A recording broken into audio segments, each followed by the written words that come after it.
Fresh News vous est présenté par LG G2, le smartphone inspiré par vous. Salut, c'est le matin, vous n'avez pas encore les yeux en face des trous, mais nous on bosse pour vous depuis déjà plusieurs heures. Nous sommes le mardi 29 octobre 2013 et c'est le Fresh News du jour, la seule véritable émission d'actualité quotidienne depuis maintenant 536 numéros. C'est parti. This is funky fresh. This is funky fresh. This is funky fresh. This is funky fresh. L'info va très vite au pays de Google. Hier soir, le Financial Times annonçait que Google allait sérieusement augmenter les capacités de production pour les Google Glass en vue d'une commercialisation à plus large échelle vers la fin de l'année. Ce matin, c'est confirmé. Google vient d'annoncer officiellement que les Google Glass passent à la vitesse supérieure. Première étape, la mise à jour pour tous ceux qui possèdent déjà la version Explorer des lunettes à réalité augmentée.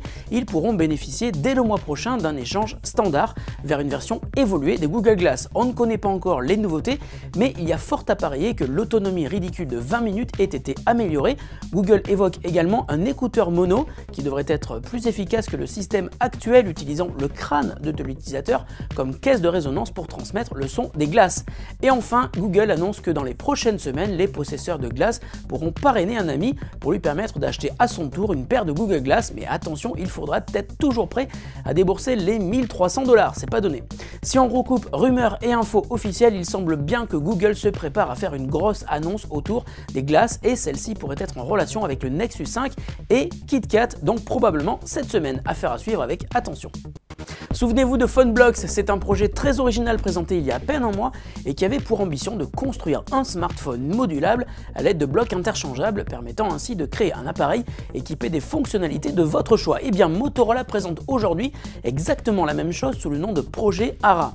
L'ambition de Motorola est de créer une plateforme ouverte gratuite et qui serait au hardware ce que Android est au logiciel. Ara est construit autour du endoskeleton qui est donc le squelette auquel viennent se greffer des modules qui apportent chacun une fonctionnalité, photo, GPS, Bluetooth, un clavier, une batterie ou même des modules apportant des fonctionnalités qui n'existent pas encore. Waouh! Motorola a d'ailleurs décidé de s'associer à PhoneBlocks pour faire grandir la communauté des développeurs intéressés par ce projet de smartphone modulaire. On attend évidemment de voir le résultat sur le marché avec impatience. On vous a déjà parlé de Libon, cette appli de messagerie intelligente d'appel en VoIP portée par Orange. Elle permet de contacter vos amis sans utiliser votre forfait mobile et bénéficie d'un son de bien meilleure qualité que celui du téléphone. Libon permet également de créer une annonce d'accueil vocale différente pour chacun de vos contacts et enfin, l'appli permet de convertir les messages voix en texte, en gros une boîte à outils très complète et gratuite.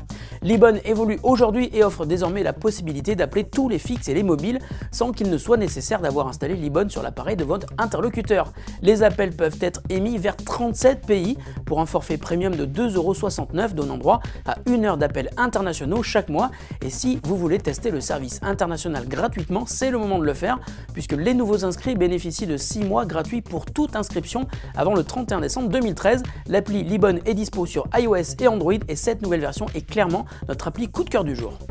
La question du jour nous vient de Sarah qui adore Google Keep sur Android mais qui trouve la version iOS complètement ratée, elle a pas tort. Elle adore aussi Evernote mais regrette le modèle payant qui est en effet assez cher. Elle cherche donc une appli alternative et nous avons une réponse pour elle. Sarah, merci de ta question et merci de ta fidélité. On te suggère de tester Microsoft OneNote pour iOS. OneNote est une appli qui existe depuis bien longtemps sur PC, elle est très complète et sa version mobile l'est tout autant. Son utilisation est gratuite et elle te permet d'ajouter, d'organiser, de supprimer des notes, des photos de manière online et offline. Tu pourras d'ailleurs t'y connecter avec un compte SkyDrive et c'est toujours gratuit. Seul impératif, utiliser un compte Microsoft, Hotmail ou Outlook.com. Fresh News, c'est fini pour aujourd'hui. On se retrouve demain matin et attention, ne manquez surtout pas Gamer Express tout à l'heure sur biggeek.fr puisque c'est aujourd'hui une énorme journée pour le jeu vidéo. Salut à tous et à demain.